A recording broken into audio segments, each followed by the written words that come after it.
It was just a routine software update, until it started updating things that shouldn't exist. Mark had always been quick to install the latest updates on his devices. As a cybersecurity consultant, he knew outdated software was a hacker's dream. So when his phone notified him of a critical update, he installed it without a second thought. That night, everything changed. After installing the update, Mark noticed strange changes in his phone. At first, it was minor. Icons shifting places, a new folder appearing labelled restricted. He assumed it was bloatware, but when he tried to delete it, his phone froze. Moments later, his screen flickered and a new message appeared. "Welcome, Mark. We've been waiting." Confused, he checked his apps. A new one had installed itself. Observer. It had no description, no way to uninstall. Then his phone camera turned on, without his permission. Mark covered the camera with his thumb and powered the phone off. But when he set it down, the screen came back on by itself. A grainy image appeared. It was a live feed of his living room. The angle was impossible. It was from above, as if someone, or something, was watching. His smartwatch vibrated. A new notification. "Mark, don't move." His breath hitched. His TV flickered on, displaying a line of scrolling code. Then the screen switched to a new image. His bedroom, his bed unmade.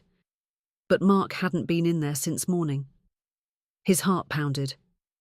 He grabbed his laptop to investigate, but every attempt to trace the software led to a dead end. The files rewrote themselves. Every time he deleted Observer, it reinstalled, and then it began speaking to him. "We see you, Mark." The voice came from his phone speaker, hollow and synthetic. His lights dimmed, and his speakers whispered static. His smartwatch tightened around his wrist, too tight. His skin burned as the band constricted like a vice. He struggled, yanking it off just as his phone screen filled with a new message. "Run." A crash sounded from the other room. Mark grabbed his keys and bolted out of his apartment, leaving his phone behind. As he reached the street, his neighbour, Mrs. Calloway, gave him a concerned look. "Are you okay, dear? You look like you've seen a ghost." Mark opened his mouth to reply, but his smartwatch vibrated again. He glanced down, his breath catching in his throat. Update complete. Mark never went back to that apartment. He bought a new phone, a new laptop, a new everything, but every device he used carried the same lingering glitch, icons that shifted when he wasn't looking. A folder labelled restricted appearing where it shouldn't. Then, late at night, his phone buzzed. He hesitated before picking it up. A notification from Observer. "You can't run, Mark." The screen flickered.